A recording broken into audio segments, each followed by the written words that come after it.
Hello student, आज की इस क्लास में पिछले वीडियो को ही कंटिन्यू करते हैं जिसमें हम कर रहे हैं क्लास 8 की यूनिट 7.1 जिसमें हम 2 क्वेश्चन कर चुके हैं। आज करते हैं तीसरे क्वेश्चन का फर्स्ट पार्ट। इसमें पूछा गया है कि वह सबसे छोटी संख्या ज्ञात कीजिए जिसे भाग देने पर ये संख्या क्या हो जाए, पूर्ण घन संख्या। तो इससे पिछले क्वेश्चन में हमने देखा था कि हमें उस संख्या को फाइंड आउट करना था जिससे गुणा करवाएं कि वो पूर्ण घन संख्या बन जाए, और इसमें पूछा गया है कि वो संख्या हमें निकालनी है कि जिसका भाग दे तो ये संख्या पूर्ण घन बन जाए।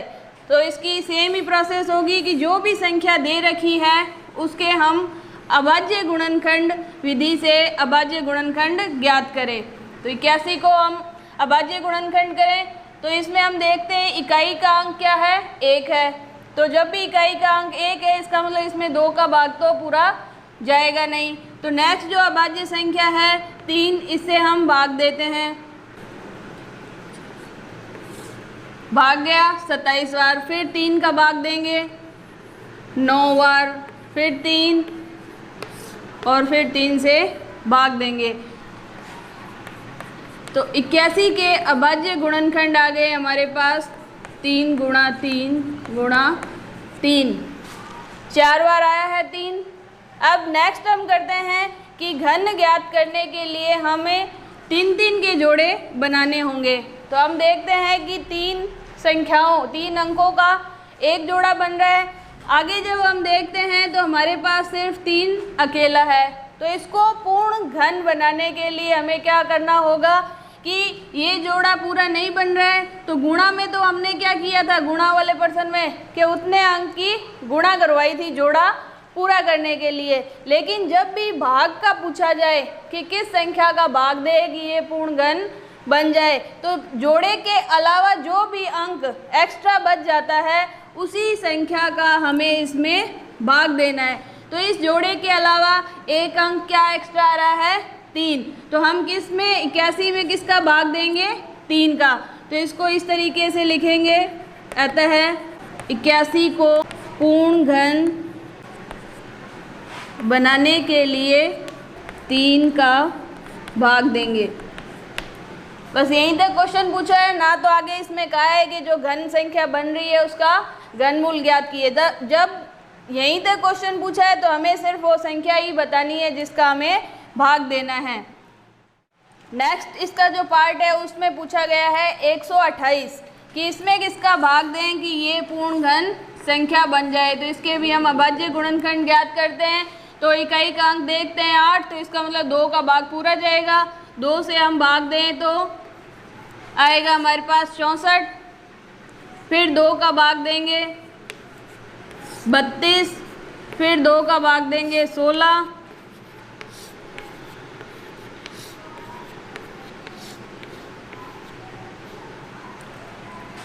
तो 128 के अभाज्य गुणनखंड 2 की घात 7 यानी कि। नेक्स्ट हम करेंगे इसके 3 के जोड़े बनाएंगे। एक जोड़ा बनता है, फिर ये 2 जोड़ा, यानी कि 3 जब हमने अंक लेके घन में हमें 3 के जोड़े बनाने हैं तो 2 जोड़े तो पूरे कंप्लीट बन रहे हैं। इसके अलावा हम देखते हैं कि ये जो 2 है ये अकेला है। तो जो भी संख्या जोड़े के अलावा एक्स्ट्रा है उसी का हमें इसमें भाग देना है, यानी कि 128 में किसका भाग देंगे हम, 2 का। तो इसको इस तरीके से फिर से लिखेंगे, अतः 128 को पूर्ण घन बनाने के लिए इसमें 2 का भाग देंगे। क्लियर है? तो इस तरीके से इसको सॉल्व करेंगे। नेक्स्ट इसी क्वेश्चन का लास्ट जो पार्ट है 704 कि 704 में किस संख्या का भाग दें कि ये पूर्ण घन संख्या बन जाए। तो हम इसके अभाज्य गुणनखंड करेंगे, 2 का भाग देंगे इसमें, फिर 2 का 12, फिर 2 का 16, फिर 2 का 44, फिर 2 का 22, फिर 2 का 11, और 11 खुद अभाज्य संख्या है तो एक बार। तो इस प्रकार हम देखते हैं कि 704 के अभाज्य गुणनखंड क्या हुए, और एक बार 11। फिर हम घन निकालने के लिए क्या करते हैं, घनमूल के लिए 3-3 के जोड़े बनाते हैं, फिर जोड़े के अलावा जो भी अंक आ रहा है उसका हम इस संख्या में भाग देंगे। तो हम देखते हैं कि एक्स्ट्रा क्या आ रहा है, 11, अतः हम लिखेंगे 704 में 11 का भाग देने पर यह एक पूर्ण घन संख्या बन जाएगी। तो इस तरीके से इस क्वेश्चन के सभी पार्ट हल किए, जो शेष रहते हैं वो आप खुद करके देखिए।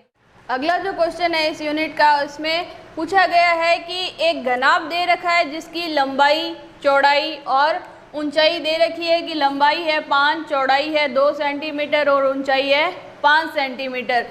इनसे एक घन बनाने के लिए कितने और घनाभों की आवश्यकता होती है। तो कितने और घनाभ हमें चाहिए इसको घन बनाने के लिए, तो हम एक बार इनकी दोनों की आकृति देख लेते हैं कि क्या अंतर है घन और घनाभ में। तो घनाभ की आकृति इस तरीके की होती है, 6 पृष्ठों से घिरी इस तरह की आकृति जिसमें लंबाई, चौड़ाई और ऊंचाई हो। तो इसमें क्या होती है, लंबाई अलग है, चौड़ाई अलग है और ये जो ऊंचाई है, ये 3 तरह की इसमें विमाएँ होती है जिनका नाप अलग अलग होता है। अब इस प्रश्न में पूछा गया है कि इसकी लंबाई, चौड़ाई और ऊंचाई दे रखी है, ये मान लो 5 है, ये 5 और ये 2 सेंटीमीटर। अब इन घनों को इस तरीके से जचाना है या सेट करना है कि उससे क्या बन जाए, एक घन की आकृति। तो हमें उन घनाभों की संख्या ज्ञात करनी है कि ऐसे कितने घनाभ हम सेट करें कि वो घन की आकृति में बन जाए। तो अब घन की आकृति और देख लेते हैं किस तरीके की होती है। घन का आकार कुछ इस तरीके का होता है जिसमें लंबाई, चौड़ाई और ऊंचाई सभी समान होते हैं। यानी कि अगर घनाभ की लंबाई को a मान लिया जाए तो चौड़ाई भी क्या होगी, a होगी और ऊंचाई भी क्या होगी, a सेंटीमीटर ही होगी। तो ये फ़र्क है घन और घनाभ के आकार में। अब हमें ऐसे घनाभ सेट करने हैं कि वो घन की आकृति में आ जाए, तो हमें उन घनाभों की संख्या ज्ञात करनी है। तो सबसे पहले हमें दिया हुआ है घनाभ की लंबाई और चौड़ाई। तो हम निकालते हैं घनाभ का आयतन। घनाभ का आयतन का सूत्र होता है लंबाई गुणा चौड़ाई गुणा ऊंचाई। लंबाई दे रखी है 5, चौड़ाई 5 और ऊंचाई 5 सेंटीमीटर। ये हुआ घनाभ का आयतन। अब इन घनाभों से हम क्या बना रहे हैं, घन बना रहे हैं। तो इस घनाभ का आयतन किसके बराबर होना चाहिए, घन के आयतन के बराबर होना चाहिए। तो घन का आयतन बराबर किसके होना चाहिए, इस घनाभ के। तो इसका आयतन हमें क्या लेके आना होगा, पूर्ण घन के रूप में लेके आना है। तो अभी हम देखते हैं कि ये जो संख्या है ये क्या है, पूर्ण घन संख्या नहीं है। क्यों नहीं है कि हम इसको वापस से यही लिखते हैं कि घन का आयतन किसके बराबर होगा, घनाभ के। तो इसको बराबर करने के लिए हमें इसमें घनाभ और जोड़ने हैं। तो उनकी संख्या कैसे लेके आएंगे कि ये जो संख्या दे रखी है इसको पूर्ण घन बनाने के लिए हमें क्या करना होगा। तो हम देखते हैं कि ये तो संख्या घनाभ में दे रखी है, लंबाई, चौड़ाई और ऊंचाई। इसको पूर्ण घन बनाने के लिए 3-3 के हम जोड़े बनाते हैं। तो हम देखते हैं कि 2, 5 तो हमारे पास है, तो हमें क्या जोड़ना पड़ेगा, 1, 5 और इसमें गुणा करनी पड़ेगी और साथ में क्या करना पड़ेगा, 2 बार 2 की ओर हमें गुणा करनी पड़ेगी, जिससे हमारे ये 2 का एक जोड़ा और बन जाएगा। तो ये तो क्या हुआ, घन का आयतन। ये हमने क्यों किया है, क्योंकि हमें घनाभ को इतना बढ़ाना है कि वो घन के रूप में आ जाए। तो अब हमने कितने घनाभ बढ़ाए, तो उन घनाभों की संख्या कैसे ज्ञात करेंगे, घनाभों की संख्या। तो क्षेत्रमिति में हम पढ़ते हैं कि जब भी एक आकृति से दूसरी आकृति में हम बदलते हैं या एक को इस तरीके से सेट करें कि दूसरी आकृति वो बन जाए, तो अगर उनकी संख्या ज्ञात करनी हो तो जो हमें नई आकृति बन रही है उसका आयतन, तो इसमें हमें किस में चेंज किया है, घनाभ को घन में, तो घन का आयतन बटे एक घनाभ का आयतन।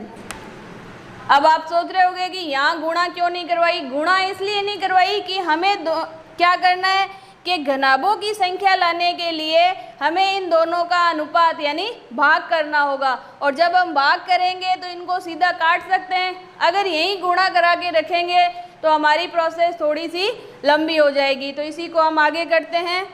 तो घन का आयतन आया था, इसको हम यहाँ लिख दें, और एक घनाभ का आयतन ये है।